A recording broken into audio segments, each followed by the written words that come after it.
Assalamualaikum dan salam sejahtera semua. Apa khabar? Anda sedang menonton Kaunseling di Didik TV KPM bersama saya Syamira Nazir. Di mana pada episod kali ini kita akan berbincang tentang tajuk buli murid baharu. Dan memang tak dapat dinafikan lagi, masalah buli ini kerap dan sering berlaku. Malahan semakin berleluasa di kalangan murid-murid di sekolah. Dan hari ini kita nak minta pendapat dan juga sedikit cadangan daripada Cikgu Muiz Rusli, seorang guru bimbingan dan kaunseling dari SMK Sungai Besar Selangor tentang masalah ini. Assalamualaikum Cikgu. Waalaikumsalam warahmatullahi wabarakatuh, Mira. Apa khabar Cikgu? Sihat, Alhamdulillah. Mira sihat ke? Sihat juga Cikgu. Alhamdulillah. Nampak ceria hari ini.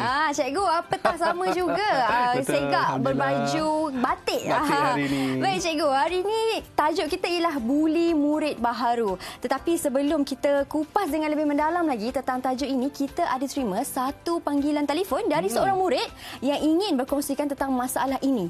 Jom kita dengarkan terlebih dahulu. Assalamualaikum. Waalaikumsalam. Cikgu, saya nak cerita. Saya takut nak pergi sekolah sebab senior selalu minta saya buat macam-macam. Suruh belanja makan lah, belikan barang lah, minta duit lah. Kalau saya tak bagi, dia pukul saya. Apa saya perlu buat, cikgu?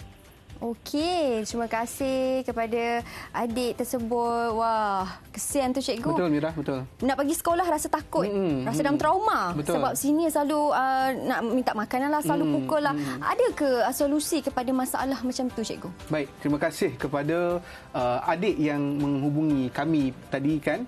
Baik, apabila kita bercerita tentang isu itu, sebenarnya adik ini telah pun dibuli.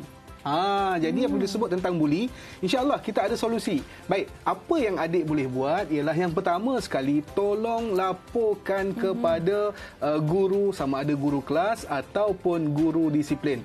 Tolong berani, jangan takut untuk lapor apa sahaja masalah yang timbul. Kan? Mungkin mereka akan ugut, kata kalau kau lapor aku akan buat kau dan sebagainya. Tidak. Hidup kita ini di dalam Malaysia ini kita ada undang-undang. Jadi, murid-murid sekalian, sekiranya anda dibuli, tolong jangan takut untuk laporkan apa sahaja salah laku orang lain kepada guru disiplin. Itu yang pertama. Yang kedua, laporkan juga kepada guru bimbingan dan kaunseling. Sebab apa? Mereka yang dibuli ini memerlukan bantuan sokongan dari sudut emosi dan psikologi mereka. Mereka takut. Yang takut itulah kita cuba nak bantu untuk pastikan mereka datang sekolah dengan rasa gembira. Macam tu, Mira. Wah.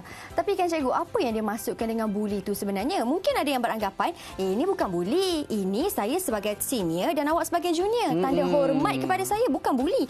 Tapi apa takrifan buli itu sebenarnya, Cikgu Muiz? Okey, baik Mira. Sebelum kita bercerita tentang buli itu secara mendalam, saya nak kongsikan kepada para penonton sekalian. Baru-baru ini di akhbar ada menyatakan satu berita yang sangat mengejutkan, yang mana ada 38 kes buli sepanjang 4 bulan pertama ni. Wow. 38 kes buli, Mira. Tinggi kalau tu. kita nak ikutkan purata lebih kurang dalam 9 hingga 10 kes. Mungkin bagi orang, setengah orang kata, alah 38 kes je. Dia sebenarnya apabila sebut tentang buli, dia bukan hanya sekadar seorang dengan seorang. Kan? Saya nak sebutkan dekat sini, Mira, sebenarnya pembuli ni dia tak berani pun, dia takut. Kalau berani, mereka akan cuba one by one, face to face kan. Tapi mereka tak. Mereka akan ada kelompok mereka sendiri. Katakanlah, kalau sekelompok itu lebih kurang dalam 10 orang. Kalau katakan boleh sampai 38 kes, mungkin boleh mencecah hingga 400 orang yang terlibat, Mira. Itu adalah satu isu yang sangat besar yang melibatkan murid-murid. Malah mereka yang orang kata apa, menjadi mangsa akan mengalami trauma. Kan? Baik, kalau kita bercerita tentang tarifan buli itu sendiri, buli ini adalah merupakan satu tingkah laku agresif yang mana seseorang pelajar ataupun sekumpulan pelajar mengganggu mangsa, sama ada dari sudut fizikal ataupun psikologi, dilakukan secara berulang kali dalam tempoh yang sangat lama, Mira. Mungkin kalau sekali itu dia taklah kita nak katakan sebagai buli. Mungkin orang kata apa, nak minta tolong dan sebagainya. Tetapi bila berlaku dalam keadaan yang lama, kan, berulang-ulang, maka kita boleh katakan kes itu sebagai satu kes buli. Mungkin kita boleh sentuh sikit berkenaan dengan buli ni juga kita boleh sebut sebagai satu kuasa yang dia nak tunjuk dia kuat, dia cuba untuk menunjukkan kuasa dia kepada orang yang lemah. Itu juga kita sebut sebagai kes buli. Bukan hanya sekadar fizikal, tetapi perkataan, psikologi dan sebagainya. Dan macam Cikgu Muiz sentuh tadi, rata-rata buli ini mereka ada team. Dia team up. Betul. Dan ada yang ikut team tu sebab dia rasa macam kalau dia tak ikut, dia left out. Ini bukan trend. So nak nampak cool, dia kena masuk team tersebut. Macam tu. Tapi apa yang menyebabkan kalau ikut daripada akar umbi tu, macam mana buli ni boleh berlaku? Okey, baik Mira. Kalau kita cuba selidik, cuba kita selongkar berkenaan bagaimana ataupun kenapa buli ini boleh berlaku. Bagi saya kan, yang pertama ialah kerana mereka nak mendapatkan penghormatan. Macam yang saya katakan tadi Mira kan, buli ini dia tidak melibatkan seorang dengan seorang. Sebab mereka tak berani Mira, mereka tak berani. Jadi mereka ada kumpulan mereka. Dan apabila mereka ada kumpulan, mereka nak tunjukkan yang mereka ni sebenarnya berkuasa. Aku ni kuat, aku ni hebat, aku ni senior, aku ni pelajar lama, aku nak tunjukkan dekat kau yang aku ni kuat, jadi aku buli kau. Itu yang pertama Mira. Yang kedua ialah mereka ingin menutup kelemahan diri. Ini juga berlaku apabila katakan si mangsa ini dia tahu kelemahan si senior ini. Katakan senior ini mungkin tidur berdengkur kan. Mungkin dia boleh jadi bahan kepada junior-junior yang lain, budak-budak ataupun pelajar-pelajar baru yang lain. Dan apabila si senior ini takut kelemahannya diketahui oleh orang lain, maka mereka cenderung untuk membuli si mangsa ini supaya kelemahan mereka ditutup. Kau jangan cerita dengan orang lain. Kau jangan cerita. Kalau tidak, memang kau akan kena. Yes. Ya Mira, itulah yang berlaku. Yang mungkin kalau sebut tentang ketiga, dia berkenaan dengan kisah silam. Kisah silam yang mana mungkin si pembuli ini juga pernah dibuli dahulu. Kan? Bila mereka pernah dibuli, maka mereka akan letakkan dalam diri mereka, nanti bila aku dah jadi senior, bila aku dah besar, aku nak buli pula orang lain. Sebab itu Mira, kes buli ini dia tidak ada kesudahan. Kalau kita lihat kan, dekat media banyak diceritakan tentang buli dan sebagainya, tentang hukuman kepada pembuli, kepada pelaku dan sebagainya kan. Jadi mereka yang ada rasa macam kenangan silam ini, mereka sebab itulah kes ini tidak putus. Dan itulah yang sedikit takrifan daripada buli. Buli ini bukan hanya melibatkan luka-luka di fizikal sahaja, tetapi juga boleh mengundang trauma dan boleh memberikan impak yang teruk kepada psikologi murid. Kita berhenti berehat seketika Cikgu. Kita kembali selepas ini untuk lebih banyak lagi perkongsian tentang buli murid baru daripada Cikgu Abdul Muiz. Jangan ke mana-mana, hanya di Kaunseling Didik TV KPM.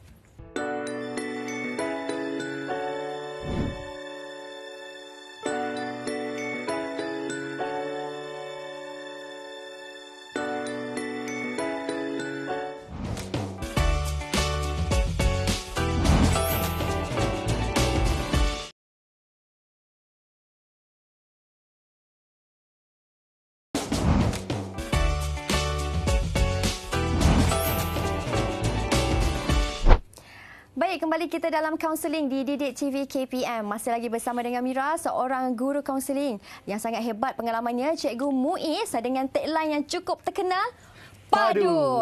Di mana pada segmen ini perkongsiannya tentang jenis, kesan dan cara mengatasi buli. Dan Cikgu, kalau untuk buli ini, adakah buli fizikal itu sahaja dikira buli, ataupun kalau kita pandang orang atas bawah macam ni pun dah dikira buli?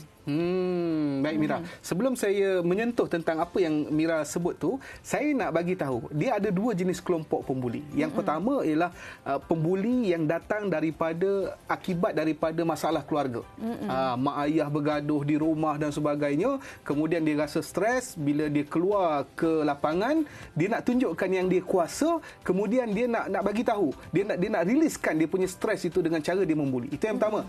Yang kedua, kelompok pembuli ini ialah mereka yang cuba mengganggu orang yang di luar daripada kelompok mereka. Sebab macam yang saya nak sebutkan ni ialah pembuli ini dia sebenarnya tak berani. Mereka ada kumpulan dan di situlah mereka rasa mereka hebat. Okey, baik. Apabila kita bercerita tentang jenis-jenis buli.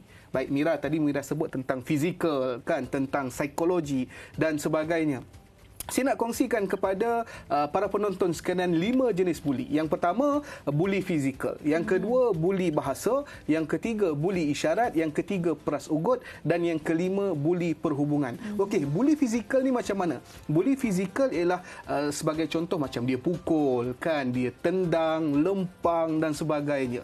Dan buli fizikal ini akan membuatkan wujudnya kesan-kesan yang boleh nampak di mata. Contohnya tangan lebam, muka lebam dan sebagainya lah.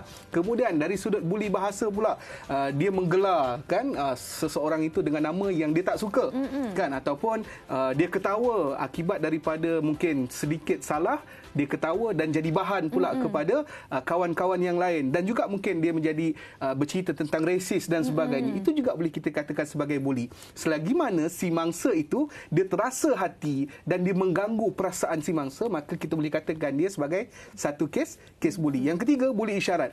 Contohnya macam dia tunjuk penumbuk, kan, dia tunjuk isyarat jari, kemudian dia jeling mata sehingga kan orang rasa takut nak datang ke sekolah, takut untuk orang kata apa, untuk terlibat dengan apa-apa aktiviti. Itu juga mungkin kita boleh sebut sebagai buli. Kemudian peras ugut, macam yang Mira sebut, kan, minta wang, kemudian dia ambil makanan, kemudian dia suruh gosok baju, kemudian dia suruh basuh baju, buat kerja sekolah. Sekali okey, Mira, kan, tetapi bila dia berulang-ulang kali dalam satu tempoh masa yang lama, maka kita boleh katakan itu sebagai satu kes buli. Dan yang terakhir ialah buli perhubungan. Buli perhubungan ini juga memberi kesan psikologi yang sangat mendalam. Sebagai contoh, mungkin di sekolah rendah kita biasa dengar, cikgu dia tak nak kawan dengan saya. Tetapi di sekolah menengah pun ada, Mira. Cikgu dia tak nak kawan dengan saya. Tak nak kawan dengan saya itu sebenarnya dia memberi kesan yang sangat mendalam.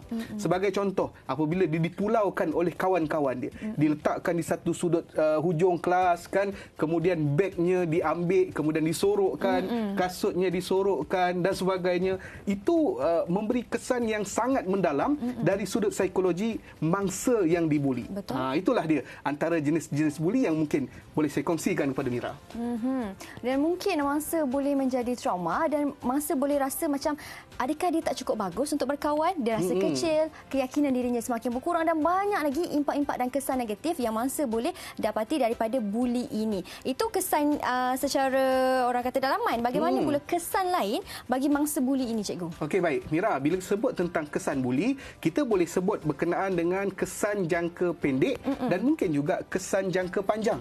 Kesan jangka pendek itu macam mana? Katakan dia dipukul, ditendang, dilempang, ditumbuk dan sebagainya, dia akan wujudnya kesan lebam di tangan, di seluruh tubuh lah. Itu adalah kesan jangka pendek.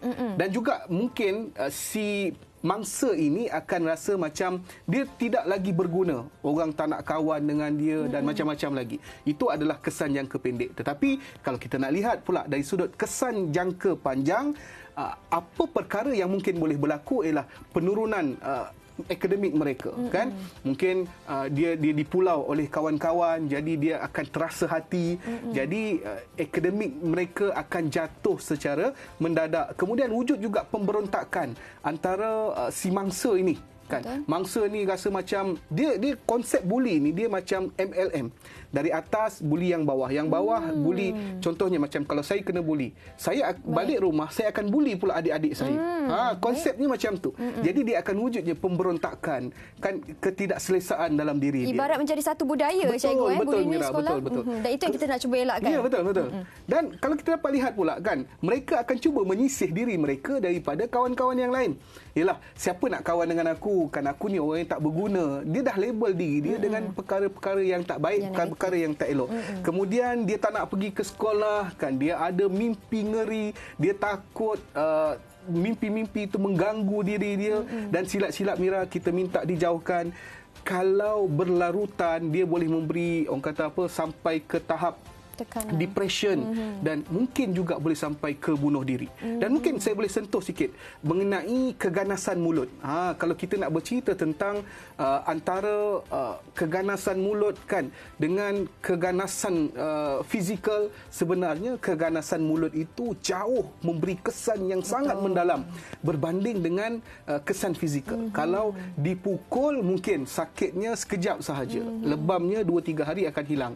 Tetapi apabila kita kita bercakap, kita memberi lontaran, kutukan, hinaan, cacian, kesannya sangat panjang. Betul. Sebagai contoh, kalaulah dikatakan si mangsa ini kata yang mudah, mungkin badannya besar, kita gelarkan gemuk dan sebagainya.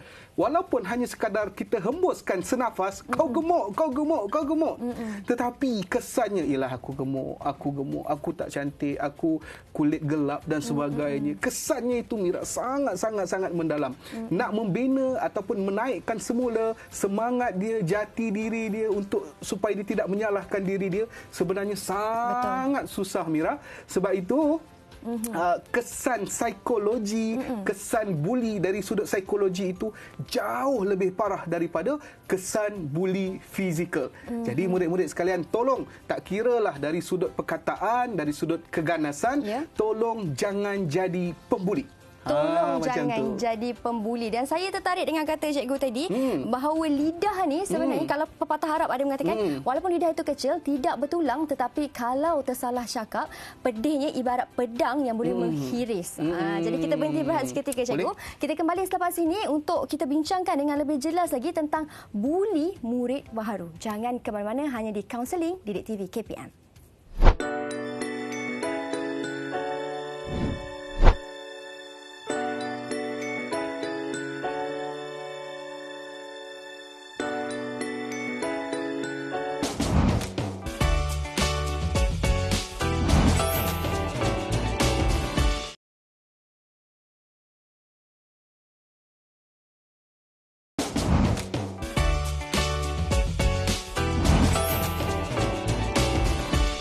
Baik, kembali kita dalam kaunseling di Didik TV KPM dengan tajuk yang kita kupaskan pada hari ini, buli murid baru.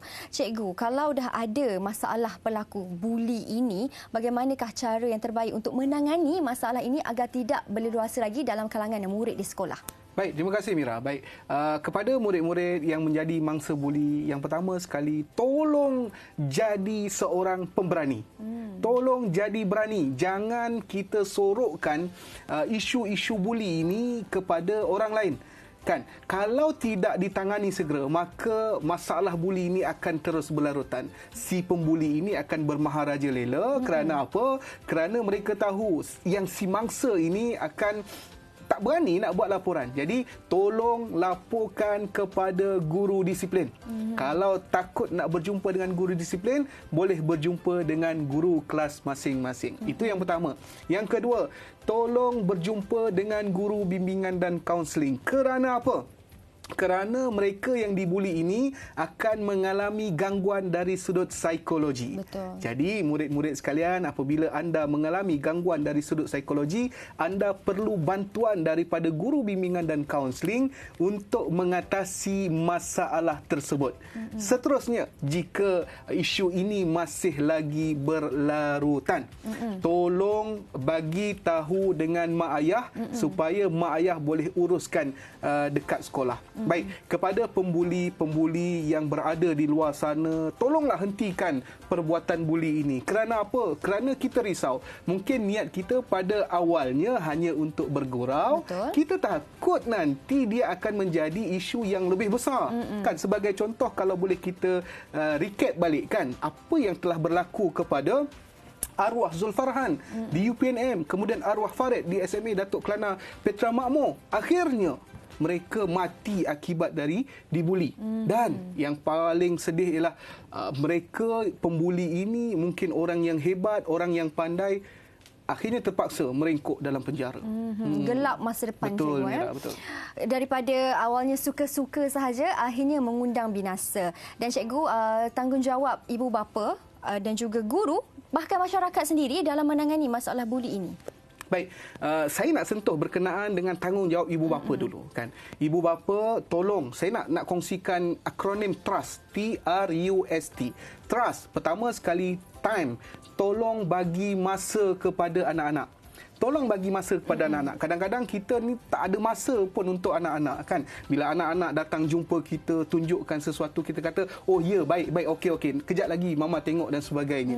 Tolong ibu-ibu, ayah-ayah, para penonton yang bersama-sama dengan saya pada hari ini, tolong berikan masa kepada anak-anak anda. Yang kedua, respect, hormati apa sahaja keputusan yang baik daripada anak-anak, kan, apa sahaja pandangan, pegangan mereka, asalkan tidak menyalahi undang-undang, asalkan tidak menyalahi tuntutan agama, maka tolong hormati mereka, beri peluang mereka untuk buat keputusan dan sebagainya. Seterusnya, unconditional love. Tolong bagi kasih sayang yang tidak berbelah bagi kepada anak-anak. Kita ni sebagai orang Melayu, sebagai rakyat Malaysia, anak tetap anak. Walaupun seburuk mana pun anak itu, kita tetap akan menyayangi anak kita. Jadi ibu-ibu, ayah-ayah, tolong sayangi anak-anak kita dengan kasih sayang tanpa syarat. Walaupun anak-anak ini mungkin terlibat dengan kes-kes yang besar di luar sana, kes-kes di sekolah. Kerana apa? Kerana kasih sayang itu mampu memadam api kemarahan anak-anak. Kemudian S, sensitif dengan perubahan yang berlaku. Ibu-ibu, ayah-ayah, tak kiralah sama ada anak-anak itu menjadi mangsa ataupun menjadi pembuli, kita akan nampak perubahan kepada anak-anak itu. Jadi tolong sensitif dengan setiap perubahan yang berlaku. Katakan kalau anak tak nak pergi ke sekolah, sehari, 2 hari tak nak pergi ke sekolah mungkin okey. Tetapi kalau dah melarat sampai seminggu tak nak ke sekolah, nak pergi sekolah menangis dan sebagainya, mungkin berlakunya perkara yang kita tak tahu. Betul. Kan? Jadi tolong sensitif dengan setiap perubahan yang berlaku. Dan last sekali, akhir sekali, touch. Touch itu ialah kita sentuh anak-anak kita, tuan-tuan dan puan. Baik, apabila kita bercerita tentang sentuhan ini bukan hanya sekadar Mira, apa khabar Mira, tidak. Anak-anak ini perlukan 3P, penerimaan, persetujuan dan penghargaan. Jika 3P ini tidak dapat daripada ibu ayah, mereka akan cari 3P ini daripada kawan-kawan. Kalau kawan-kawan itu baik, kalau kawan-kawan itu bagus, insya-Allah kita tak risau kerana hasilnya juga mungkin akan bagus. Cuma kita risau ialah apabila katakan kalau 3P ini mereka dapat daripada kawan-kawan yang mungkin tak baik. Kata, aku ada masalah. Jomlah kau kena sebatang dulu, kan. Kita mungkin dia akan riliskan masalah kita. Tidak. Itu yang kita risau. Betul. Tolong berikan sentuhan yang terbaik untuk anak-anak, sentuhan kasih sayang. Mungkin saya boleh ulang balik. Yang pertama, time, masa. Yang kedua, R, respect. Yang ketiga, U, unconditional love. Keempat, sensitif. Dan yang kelima ialah touch, sentuhan. Begitulah Mira. Ya, itu daripada sudut ibu bapa. Bagaimana pula daripada sudut guru? Sebagai guru, kita kena pastikanlah, kan, yang tidak berlakunya kes buli di sekolah. Walaupun murid itu hanya sekadar melaporkan, bagi kita alah setakat tak nak kawan, apalah sangat, kan. Yalah, dah dewasa kot, kan. Budak-budak murid-murid tingkatan 3, tingkatan 4 tak nak kawan. Mungkin bagi kita alah biasalah. Tetapi tidak Mira, kita ambil isu itu sebagai isu yang mendalam, kerana macam yang saya sebutkan, kalaulah mereka tak nak kawan dan sebagainya, dia akan memberi kesan psikologi yang mendalam kepada murid itu. Jadi guru-guru, saya minta tolong, kalau murid-murid lapor kepada kita mengenai kes buli, tolong ambil sebagai satu perkara yang sangat penting. Ya, dan last sekali cikgu, daripada sudut pandang masyarakat yang berada di sekeliling ini, bagaimanakah cara mereka untuk sama-sama menangani masalah buli? Okey, kalau dulu kita selalu sebut jangan jaga tepi kain orang. Tetapi sekarang tidak Mira, kita kena ambil tahu jiran kita, depan belakang dan kawasan persekitaran kejiranan kita itulah, kan. Kalau kita lihat anak-anak mungkin melepak di satu sudut yang mungkin mencurigakan, kita kena ambil tahu dan kita laporkan kepada mak ayah si murid itulah, kan. Jangan kita kata tak apalah, itu anak orang, jangan kita ambil buat tak tahu je, kan, asalkan kita jaga anak kita. Tidak, sebab kita hidup dalam bermasyarakat. Betul. Maka kita kena jaga juga, walaupun jangan dijaga diselak kain orang lain, tetapi dalam sudut bermasyarakat kita kena jaga juga. Betul. Apa yang berlaku di sekeliling kita. Kita kena syakna lah dengan apa yang berlaku di sekeliling kita. Baik cikgu, sedikit rumusan tentang tajuk kita pada hari ini, buli murid baru. Baik, kepada murid-murid sekalian, tolong berani bersuara, jangan pendamkan segala masalah. Kita ada banyak saluran. Kita boleh berjumpa dengan guru disiplin, guru kelas, guru bimbingan dan kaunseling, ataupun kita boleh jumpa terus kepada pengetua mahupun guru besar. Tolong jadi berani, jangan pendam, jangan sorokkan apa sahaja perasaan galau yang ada dalam diri kita. Kepada pembuli, tolong hentikan apa yang anda buat sekarang ini. Kita risau, kita takut. Mungkin sekadar suka-suka, tetapi akhirnya akan menjadi satu isu yang lebih besar yang juga akan merugikan diri kita. Ya, betul tu. Kalau Mira boleh tambah sikit, Cikgu. Silakan, Mira. Kita hendaklah bantras masalah buli ini walaupun mereka daripada kecil. Seperti kata pepatah, meletur buluh biarlah dari rebungnya, supaya kita dapat menjadi dan membentuk masyarakat yang berdaya saing dan juga masyarakat yang sejahtera. Betul, terima kasih banyak Cikgu Abdul Muiz atas perkongsian ilmu. Terima kasih semua yang menonton sehingga ke penghujungnya. Kita jumpa lagi hanya di Counseling Didik TV KPM. Saya Syamira Nazir. Assalamualaikum dan salam sejahtera.